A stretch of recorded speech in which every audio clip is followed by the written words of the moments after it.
तो आदाब, नमस्कार, गुड इवनिंग, सत श्री अकाल। एक बार फिर आप तमाम लोगों का स्वागत है क्राइम तक की कहानी के इस एपिसोड में। उम्मीद है पूरी फैमिली अच्छी होगी, अपना ख्याल रख रही होगी। बहुत सारे लोगों के मेल आए जो ये कह रहे थे कि आखिर अतीक अहमद और अशरफ पुलिस की सुरक्षा में एक डबल मर्डर जो हुआ है उसकी पूरी कहानी क्या है, कैसे शुरुआत हुई, क्या कुछ हुआ सैटरडे 15 अप्रैल को या फ्राइडे 14 अप्रैल को, और ख़ास तौर पर 15 अप्रैल को अतीक अहमद ने क्या क्या किया, कहाँ था वो पूरे दिन, फिर रात को कैसे वो हॉस्पिटल पहुंचा। तो आज की कहानी जब आप पूरी सुनेंगे तो आपको सारी चीज़ें समझ में आ जाएंगी। और साथ ही ये कि आपको याद होगा जब 27 मार्च को अशरफ को प्रयागराज कोर्ट में पेश किया गया था उमेश पाल किडनैपिंग केस में, जिसमें वो बरी हो गया था, अतीक अहमद को उम्र कैद की सज़ा मिली। फिर बाद में उसी दिन उसको बरेली जेल ले जाया जा रहा था और बरेली जेल जब वो पहुंचा तब वहाँ उसने रिपोर्टर से बात की और उसने कहा कि मुझे प्रयागराज में जब तक मैं था पुलिस कस्टडी में तो एक पुलिस अफसर ने धमकी दी थी कि 15 दिनों के अंदर अंदर तुझे मार देंगे। तो इस धमकी की वजह से मैंने एक लिफाफे में उस अफसर का नाम लिखा है और वो जो लिफाफा है और उसमें जो नाम है वो मैंने लिफाफे 3 जगह भेजूँगा। अगर मुझे कुछ हो जाए तो मेरे वकील भेजेंगे, एक इलाहाबाद हाई कोर्ट के चीफ जस्टिस को, दूसरा सुप्रीम कोर्ट के चीफ जस्टिस को, और तीसरा यूपी के मुख्यमंत्री योगी आदित्यनाथ को। अब जो वकील हैं अशरफ के, मिश्रा जी, उन्होंने आज कहा है कि उनके पास वो लिफाफा है, बट उन्हें खुद पता नहीं इस लिफाफे में नाम किसका है। मिश्रा जी ने यह भी कहा कि उन्होंने अशरफ से पूछा था कि आप मुझे बता दो कोई नाम, तब अशरफ ने मना कर दिया और उसने कहा जो भी नाम है ये लिफाफे में, अगर मुझे कुछ होता है तभी ये लिफाफा तुम भेज देना। तो मिश्रा जी का कहना है कि अब ये लिफाफा जो है सुप्रीम कोर्ट के चीफ जस्टिस, इलाहाबाद के हाई कोर्ट के चीफ जस्टिस और यूपी के चीफ मिनिस्टर योगी आदित्यनाथ के पास वो भेजने की तैयारी कर रहे हैं। अब देखते हैं उसमें किस पुलिस अफसर का नाम निकलता है और क्या वो नाम सामने आता है कि नहीं, और क्या वो वही नाम है जो इस कत्ल से जाकर जुड़ता है। तो बहुत सारे सवाल हैं जिन पर से अभी पर्दा उठना बाकी है। खैर, आते हैं आज की कहानी के ऊपर। लेकिन ये कहानी शुरू करूँ उससे पहले एक आपको ज़रूरी जानकारी भी दे दूँ कि पान सिंह तोमर आपने नाम सुना होगा, चंबल का एक डाकू जो एक देशभक्त था फिर डाकू बना। आखिर एक देशभक्त, एक सेना में काम करने वाला जवान हथियार क्यों उठाता है, चंबल के बीहड़ में क्यों पहुंचता है, ये पूरी कहानी कुकू FM ऐप पर ऑडियो बुक में है और पान सिंह तोमर की पूरी सीरीज़ है, तो आप ज़रूर सुनिए। और कुकू FM ऐप 10,000 से भी ज़्यादा ऑडियो बुक है और जिसे आप कहीं भी सुन सकते हैं, किसी भी भाषा में सुन सकते हैं। इसमें बायोग्राफी, बिजनेस, क्राइम, एंटरटेनमेंट, रहस्य, रोमांच, पॉलिटिक्स, सारी चीज़ें हैं। अब तक 25 लाख लोग इसके पेड सब्सक्राइबर हैं और आप इसको स्लीप मोड में या फिर कार चलाते वक्त भी सुन सकते हैं। और क्राइम तक फैमिली के लिए खासतौर पर कुकू FM ऐप एक तोहफा लेकर आया, वो ये है कि क्राइम तक फैमिली के लिए जो 99 रुपीज़ का सब्सक्रिप्शन है वो सिर्फ 49 रुपीज़ के लिए। तो डिस्क्रिप्शन में लिंक है, उस लिंक पर आप जाएँ और क्राइम तक फैमिली मेंबर के लिए क्राइम 50 कूपन कोड है, उसका इस्तेमाल करें और 99 रुपये का जो सब्सक्रिप्शन है फर्स्ट मंथ के लिए वो सिर्फ 49 रुपीज़ में हासिल करें। तो अब आते हैं आज की कहानी के ऊपर। 14 अप्रैल की रात, 14 अप्रैल के दिन में अतीक अहमद के बेटे असद का इनकाउंटर हुआ, साथ में गुलाम मारा गया। इन दोनों को जिस जगह मारा गया वो झांसी शहर से लगभग 30 किलोमीटर दूर था। दोपहर के इनकाउंटर के बाद करीब करीब 3 से 4 के दरमियान में दोनों की डेड बॉडी झांसी के रानी लक्ष्मीबाई मुर्दा घर में ले आ गया था। शाम को पोस्टमार्टम हो गया। इसके बाद ये हुआ कि अब रात को ही भेजेंगे, लेकिन उस रात गया नहीं क्योंकि बहुत सारी चीज़ें थी, फैमिली वाले लेंगे नहीं लेंगे। अब इसके बाद फिर सारी चीज़ें शुक्रवार की बात थी। रात को आखिरकार दोनों बॉडी को क्लेम किया और दोनों बॉडी को 2 एम्बुलेंस में झांसी से प्रयागराज ले जाया गया। इधर दूसरी तरफ प्रयागराज की धूमनगंज पुलिस स्टेशन में अतीक और अशरफ था। दोनों उसी पुलिस स्टेशन में रह रहे थे इसलिए कि पुलिस कस्टडी में पूछताछ के लिए दोनों को वहीं रखा गया था। अतीक को असद के इनकाउंटर की खबर दोपहर को ही मिल गई थी। बॉडी को प्रयागराज लाना है और उसके बाद जहां दफनाना है उसने कोशिश की थी कि वो जा सके आखिरी में, लेकिन इजाज़त मिली नहीं। तो जो हमारे पुलिस सोर्सेज हैं उनके हिसाब से पूरी रात धूमनगंज थाने में अतीक अहमद और अशरफ ये दोनों थाने के अंदर मौजूद रहे और पूरी रात जागते रहे, सोए नहीं। अगले दिन सुबह करीब 9 बजे असद और गुलाम की बॉडी प्रयागराज पहुंची और उसके बाद वहाँ कसारी मसारी एक कब्रिस्तान है, कसारी और मसारी 2 गाँव के नाम है, तो वहीं पर उन दोनों को दफना दिया गया। अतीक या अशरफ उसमें नहीं गया, ना असद की माँ पहुंची शाइस्ता। अब ये दोनों थाने में, पूरा दिन ये दोनों धूमनगंज थाने में ही रहे। और जो हमारे पुलिस के सोर्स हैं उनके हिसाब से सैटरडे को जिस दिन दफनाया गया उस पूरे दिन में अतीक अहमद से बहुत ज़्यादा पूछताछ नहीं हुई उमेश पाल मर्डर केस के सिलसिले में, जिसके लिए कस्टडी मिली हुई है। तो दोनों से बहुत ज़्यादा पूछताछ नहीं हुई और पूरा दिन अतीक और अशरफ का धूमनगंज थाने में ही पहुंचा। धूमनगंज थाने से कसारी मसारी कब्रिस्तान की दूरी 5 किलोमीटर है और वक्त लगता है 15 मिनट। लेकिन 5 किलोमीटर की ये दूरी और 15 मिनट का जो वक्त है वो अतीक अहमद पार नहीं कर पाया। दोनों थाने में बैठकर रो रहे हैं। शाम हो गई। शाम के करीब 7:30 बजे अचानक धूमनगंज थाने की गाड़ियों में हलचल होती है। 2 गाड़ियां एक साथ तैयार होती हैं, उसमें अशरफ और अतीक को बिठाया जाता है, फिर बाकी की 2-3 गाड़ियां आगे पीछे होती हैं और ठीक 7:30 बजे शाम को धूमनगंज थाने से अतीक और अशरफ को लेकर ये तमाम गाड़ियों का काफिला बाहर निकलता है। मीडिया के लोग थे वो भी फॉलो करते हैं। अब ये गाड़ियों का काफिला करीब 17 किलोमीटर तक चलता रहता है। 17 किलोमीटर के बाद प्रयागराज में एक पुलिस स्टेशन है जिसको आमतौर पर लोग जिस नाम से जानते हैं वो ये है कि इलाहाबाद का आखिरी थाना, प्रयागराज का आखिरी थाना। और उसी थाने में ये लोग जाकर रुकते हैं। करीब शाम के 7:30 बजे निकले। 17 किलोमीटर की दूरी थी और 17 किलोमीटर के बाद उस प्रयागराज के आखिरी थाने पहुंचते हैं जिसका नाम है, असली में उस पुलिस स्टेशन का नाम है पूरा मुफ्ती पुलिस स्टेशन। तो 7:30 निकले, 17 किलोमीटर का सफ़र तय किया। लगभग 8:30 का वक्त होगा और वहाँ पे कुछ देर रुके, करीब 15 minute. Umesh Pal murder case के सिलसिले में कुछ रिकवरी दिखानी थी, वो सारी कागजी कार्रवाई पूरी हुई। 15 मिनट के बाद वापस पुलिस वाले अतीक और अशरफ को लेकर पूरा मुफ्ती पुलिस स्टेशन के सामने से गाड़ी में बैठते हैं और अब वापसी के लिए सफ़र पर निकल पड़ते हैं। इधर दिल्ली, लखनऊ, तमाम जगह से जो मीडिया के रिपोर्टर पहुंचे हुए हैं, खासतौर पर जितने क्राइम रिपोर्टर हैं, वो सब उस सैटरडे को शाम को कॉल्विन हॉस्पिटल के बाहर डटे हुए थे। कॉल्विन हॉस्पिटल से धूमनगंज की दूरी 5 किलोमीटर की है। जो भी धूमनगंज में केस आता है उस केस की जो भी हॉस्पिटल से जिसका कनेक्शन हो, तो धूमनगंज की पुलिस टीम उसको कॉल्विन हॉस्पिटल ही ले जाती है। वो एक सरकारी अस्पताल है। तो सारे मीडिया वाले वहाँ जमा थे। उनके जमा होने की एक वजह थी, उन्हें उम्मीद थी कि अशरफ और अतीक को यहाँ मेडिकल टेस्ट के लिए लाया जाएगा। दरअसल जब फ्राइडे को इन दोनों को प्रयागराज की कोर्ट ने पुलिस कस्टडी दी तो एक शर्त ये थी कि हर 24 घंटे में इन दोनों की मेडिकल जांच होगी। मेडिकल जांच अमूमन इसलिए कराई जाती है क्योंकि जो भी पुलिस कस्टडी में जाता है पुलिस हिरासत में, वो इल्ज़ाम लगाता है कि उसको पुलिस ने टॉर्चर किया है, मारा पीटा है। तो अगर ऐसी कोई चीज़ है तो मेडिकल जाँच में सामने आ जाएगी।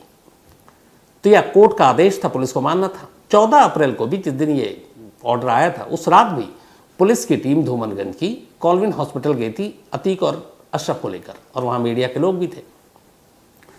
अब 15 अप्रैल की रात को मीडिया की तमाम भीड़ कॉल्विन हॉस्पिटल के बाहर है। इसी दौरान में इधर पूरा मुफ्ती पुलिस स्टेशन से काफिला चला अतीक अहमद का और उसका। उम्मीद यही थी कि इन दोनों को वहाँ से सीधे कॉल्विन हॉस्पिटल ले जाया जाएगा। मीडिया की भीड़ वहाँ खड़ी हुई है।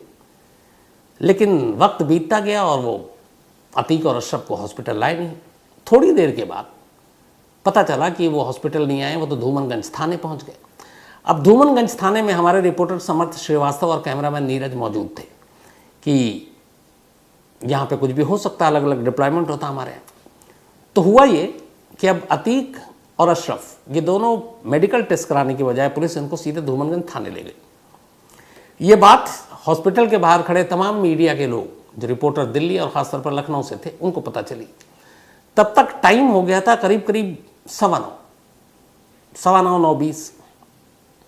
अब लोगों को लगा, जो हॉस्पिटल के बाहर मीडिया के लोग थे, कि आज शायद मेडिकल टेस्ट के लिए हॉस्पिटल नहीं लाएंगे। अच्छा, कई बार ऐसा होता है कि जिनके ऊपर थ्रेट हो तो पुलिस वाले हॉस्पिटल से बात कर लेते हैं और कहते हैं मेडिकल चेकअप आकर थाने में कर दो। कई हुआ है। तो ये भी लगा कि थाने में मेडिकल चेकअप हो जाएगा, है क्या, खाना पूर्ति करनी है। तो अब रिपोर्टर को लगा कि यहाँ तो आएंगे नहीं। अब सारे थके हुए हैं, दिल्ली से कोई भागा है, कोई लखनऊ से भागा है, पूरी रात जगे हुए हैं, क्योंकि उससे एक रात पहले असद की बॉडी झांसी से जा रही थी। तो सभी की हालत ख़राब है।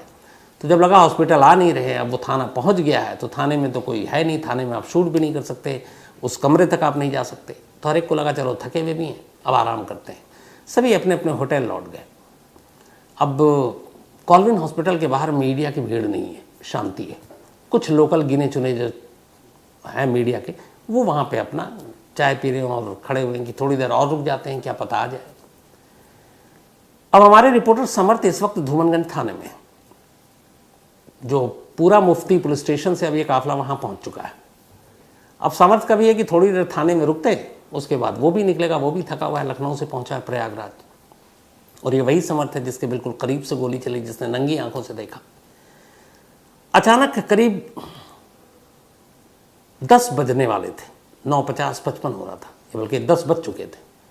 समर्थ ने देखा कि जो गाड़ियां अब तक इधर उधर पार्किंग में लगी थी, उनमें से 2-3 गाड़ियों में हलचल शुरू हुई और वो गाड़ी बिल्कुल थाने के अंदर, जहाँ पे एंट्री मारते हैं थाने के कैंपस के ही अंदर, वहाँ पर जाकर लग गई। अब वो वही गाड़ियाँ थी जिसमें अतीक और अशरफ ट्रैवल कर रहे थे, अब तक उनको जहाँ जहाँ ले जा रहा था। समर्थ को लगा कि अब रात को इस वक्त गाड़ी क्यों लगाई गई। फिर ये भी लगा कि शायद इसको कहीं और किसी क्राइम सीन पर ले जाएंगे। अब समर्थ का एक सोर्स था पुलिस स्टेशन में, उसने उससे पूछा, उसने कहा कि नहीं, दोनों को मेडिकल कराने के लिए कॉल्विन हॉस्पिटल ले जा रहे हैं। अब जैसे ये बात पता चली, सोर्स पक्का था, तो समर्थ ने कहा कि अब इनके पीछे पीछे चलेंगे तो विजुअल नहीं मिलेगा। एक रिपोर्टर कैमरामैन के लिए विजुअल भी ज़रूरी होता है। तो जो कैमरामैन है नीरज, उन्होंने कहा हम थोड़े पहले निकल लेते हैं, हम हॉस्पिटल पर जाकर खड़े हो जाएंगे, जब वो काफिला आएगा तो बेहतर फ्रेम मिलेगा, अच्छे से शूट कर लेंगे और तुम माइक लगा देना, बात भी हो जाएगी। इन्होंने कहा ठीक है। अब समर्थ और कैमरामैन नीरज इस काफिले के निकलने से 5 मिनट पहले ही थाने से निकल पड़े और सीधे कॉल्विन हॉस्पिटल के गेट पर पहुंच गए। हॉस्पिटल में, हर हॉस्पिटल में एक मीडिया के लिए भी गाइडलाइंस है कि आप हॉस्पिटल के गेट के बाहर तक तो आप सब कुछ कर सकते हैं। आप हॉस्पिटल के अंदर आईसीयू या फिर किसी पेशेंट के कमरे में पहले सब बेधड़क घुस जाया करते थे, मैं भी बहुत बार घुसा हूँ। अब एहसास होता है ऐसा नहीं करना चाहिए, क्योंकि पेशेंट की प्राइवेसी या फिर इलाज या फिर हो सकता है कुछ उनको बाहरी लोग हैं, इन्फेक्शन भी हो सकता है। तो ये गेट पे खड़े थे, अंदर जा नहीं सकते थे। वहाँ देखा कुछ रिपोर्टर लोकल खड़े हुए हैं। करीब 10:30 बजे का वक्त था। अचानक नज़र पड़ी कि सामने से पुलिस वैन और उनका काफिला चला आ रहा है। वही गाड़ियाँ थी जिसमें शाम को भी अतीक और अशरफ को ले जाया गया था।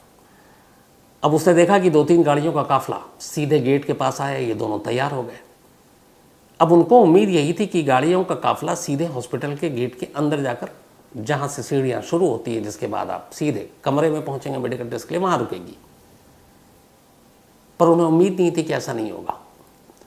अचानक गाड़ियों का काफिला आता है। कॉल्विन हॉस्पिटल के गेट के पास जैसी गाड़ी पहुँचती है, ठीक गेट के सामने वो गाड़ी रुकती है जिसमें अतीक और अशरफ बैठा हुआ था, और उनकी गाड़ी गेट के बाहर ही रोक दी गई। रोकने के बाद दोनों को नीचे उतारा गया और अब पुलिस वाले उसके साथ साथ पैदल ही अंदर जा रहे हैं।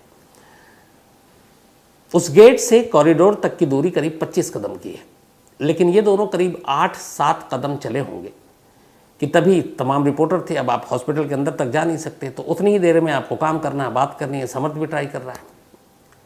तब तक समर्थ ने माइक लगा दी। हमारे नीरज जो है वो उससे कैमरा से शूट कर रहे हैं। समर्थ ने कुछ सवाल अतीक से पूछे, अतीक सिर्फ मुंह बंद किया हुआ है। अशरफ ने अचानक बोलना शुरू किया और ये सवाल था गुड्डू मुस्लिम पर। और अशरफ ने, जैसे समर्थ ने सवाल किया, उसका बोलने वाला था कि मेन बात यह है कि गुड्डू मुस्लिम, बस इतना ही वो बोला कि मेन बात यह है कि गुड्डू मुस्लिम। इससे आगे पहले कि वो कुछ बोल पाता, अचानक बाईं तरफ से एक पिस्टल सामने आई और गोली चली और अतीक अहमद को लगी। वो देखते ही अशरफ भी घबराया और तब तक वो, जब तक कुछ करता, तब तक दूसरी गोली उसको लगी और दोनों वहीं गिर गए।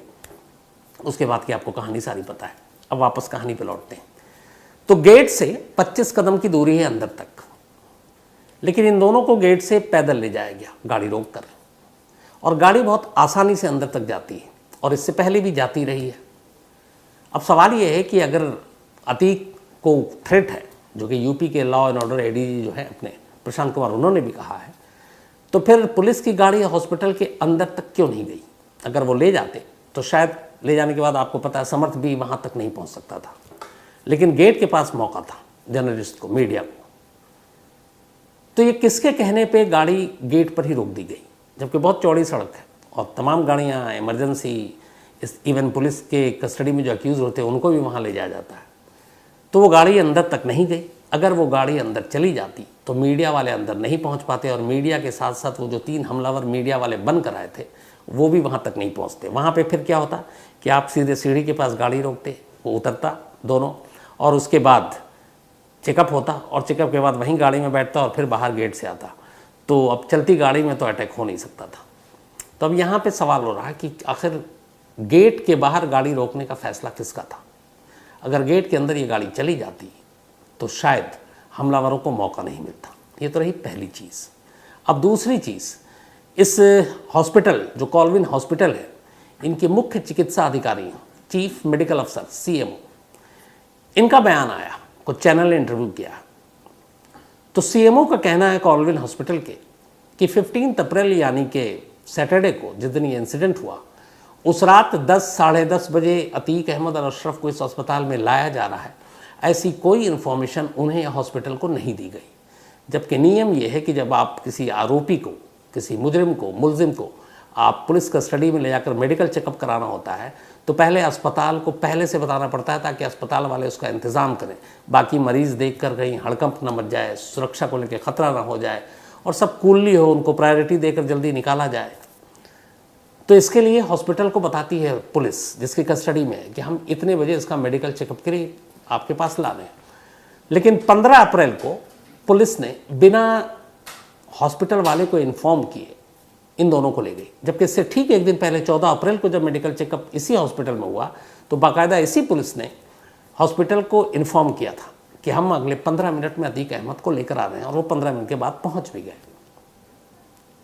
तो यहाँ ये सवाल, एक दिन पहले इन्फॉर्म किया, एक दिन बाद क्यों नहीं किया? अब ये अपने आप में सवाल है, सवाल तो बहुत सारे भी उठ रहे हैं। लेकिन कुल मिलाकर जो हमारे रिपोर्टर समर श्रीवास्तव बता रहे थे, वो चूँकि स्पॉट पर थे और वो वही पहले शख्स थे जिनके कैमरे पर ये पूरा सारा वाकया हुआ, और ऊपर वाले का शुक्र है कि समर्थ और हमारे कैमरामैन नीरज, ये दोनों बाल बाल बचे। तो समर्थ का कहना है, उन्होंने पूरे इलाके का वो किया, एक रिपोर्ट तैयार की कि अगर ये गाड़ी हॉस्पिटल के गेट के अंदर चली जाती और गेट पर न रुकती तो फिर ये मौका नहीं मिलता हथियारों को, क्योंकि हम सब अंदर जा ही नहीं पाते।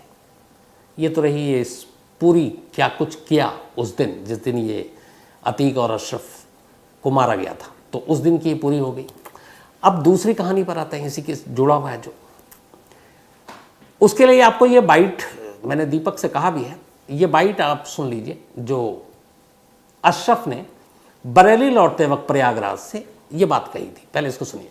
2 हफ्ते में निपटा दिए जाओगे, 2 हफ्ते में फिर तुमको निकालेंगे जेल से और निपटा दिए जाओगे। माननीय चीफ जस्टिस को और इलाहाबाद के चीफ जस्टिस को और माननीय मुख्यमंत्री को मेरा बंद लिफाफा पहुंच जाएगा अगर मेरी हत्या होती है। तो सुना आपने, उसने ये कहा कि इस पेशी के दौरान एक पुलिस अफसर ने उसे धमकी दी है कि इतने दिनों के अंदर उसे मार देंगे। उसने कहा कि इसी धमकी के बाद उसने एक लिफाफे में नाम लिखा उस अफसर का, और वो अपने वकील को देगा जो इलाहाबाद हाई कोर्ट के चीफ जस्टिस, सुप्रीम कोर्ट के चीफ जस्टिस और मुख्यमंत्री योगी आदित्यनाथ के पास पहुंचेगा। तो वकील साहब ने कहा कि उसने हमें भी नाम नहीं बताया था। अब पूरे मीडिया की नज़र उस बंद लिफाफे पर है कि उस लिफाफे में है क्या, किसका नाम है। सब अपने अपने हिसाब से अंदाज़ा लगा रहे हैं, मैं भी लगा रहा हूँ। लेकिन जाहिर सी बात है कि जब तक वो लिफाफा खुल नहीं जाता आप किसी का नाम नहीं ले सकते। तो अब ये लिफाफा भी एक रहस्य बन गया है। तो ये लिफाफा खुले तो सच्चाई सामने आए। अब लिफाफे में किसका नाम है ये पता नहीं। तो फिलहाल आज की कहानी में इतना ही। चूँकि गला अभी भी ख़राब है और पूरी तरह से तबीयत ठीक नहीं हुई, तो एक चीज़ के लिए माफ़ी चाहता हूँ, वो जो अपना सारा विशेज़ और आपके नाम मैंने कहा थोड़ा सा कम बोलूँगा तो बेहतर रहेगा। तो जैसे ही होता है मैं वापस उस पर लौटूंगा। लेकिन हाँ, चलते चलते एक बार फिर आपको याद दिला दूँ कि कुकू FM पर तमाम ऐसे ऑडियो बुक्स हैं जो आप सुन सकते हैं, और क्राइम तक फैमिली के लिए ख़ास ऑफ़र है, डिस्क्रिप्शन में लिंक है। कूपन कोड crime50 है, उसका यूज़ करें और 99 रुपीज़ का सब्सक्रिप्शन पहले मंथ के लिए आप सिर्फ 49 रुपीज़ में हासिल करें। तो आज कहानी में इतना ही। अब आपसे मुलाकात होगी कल रात 9 बजे किसी नई कहानी के साथ। तब तक अपना ख्याल रखिएगा। Thank you very much.